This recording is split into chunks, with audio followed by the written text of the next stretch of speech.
Clairement, Make in Science, c'est pas un fournisseur, c'est vraiment un partenaire. J'ai créé en fait Allegro Music en 2004. Avant, je faisais du conseil en stratégie. Et depuis, en fait, l'entreprise se développe. Donc, je continue à la diriger. Elle a beaucoup grandi. Maintenant, c'est près de 10 000 élèves. C'est presque bientôt 2 millions d'heures de cours qui ont été données par Allegro Music. Le principal problème qu'on rencontrait au moment où on a fait appel à Make in Science, c'était véritablement une problématique de rentabilité de nos campagnes AdWords. Notre compte, en gros, il y avait de moins en moins de leads et il coûtait de plus en plus cher. Donc on a rencontré à ce moment-là Jérémy. Jérémy nous expliquait en gros qu'on avait un problème de granularité de notre compte. Autrement dit, on avait des petits morceaux qui étaient tous extrêmement optimisés. Mais en revanche, très clairement, c'était plus dans la stratégie d'AdWords. Et on devait changer en fait notre stratégie de compte. C'est ce qu'on a fait. Donc on a fait des comptes qui sont extrêmement simples. Alors les DSA, en ceci de particulier, c'est qu'ils s'appuient sur un nombre de pages qui, chez Allegro, est vraiment considérable. En fait, on a une particularité, c'est qu'on travaille en gros sur toute la France et pour 30 instruments. Il y a 36 000 communes en France et 30 fois 30 instruments, ça fait un peu plus d'1 million de pages.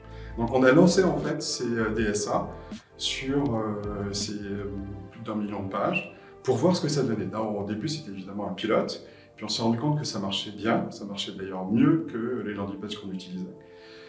Et c'est la raison pour laquelle on a vraiment généralisé ces DSA sur notre compte, qu'on en fait beaucoup et qu'on en est extrêmement content.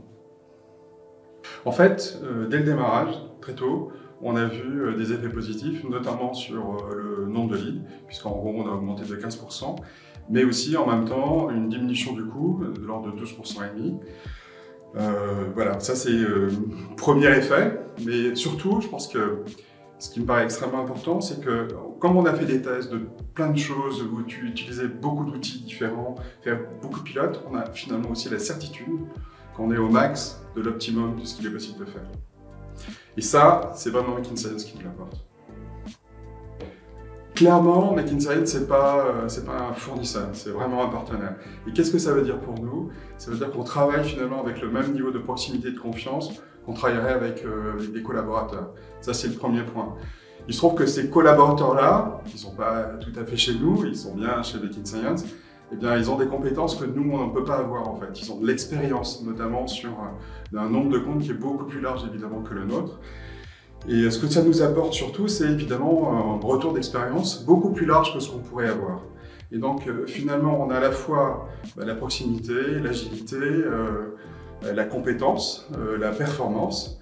Et puis on a des gens avec qui on travaille de façon, disons, très sereine, parce qu'ils ne sont pas là pour faire en sorte qu'on surfacture, pour qu'ils soient payés beaucoup plus. Leur objectif, c'est le même que le nôtre, c'est d'optimiser en fait notre performance en utilisant le maximum d'outils qu'on peut utiliser et d'aller finalement au bout de cette logique qui est la même que la nôtre. Merci.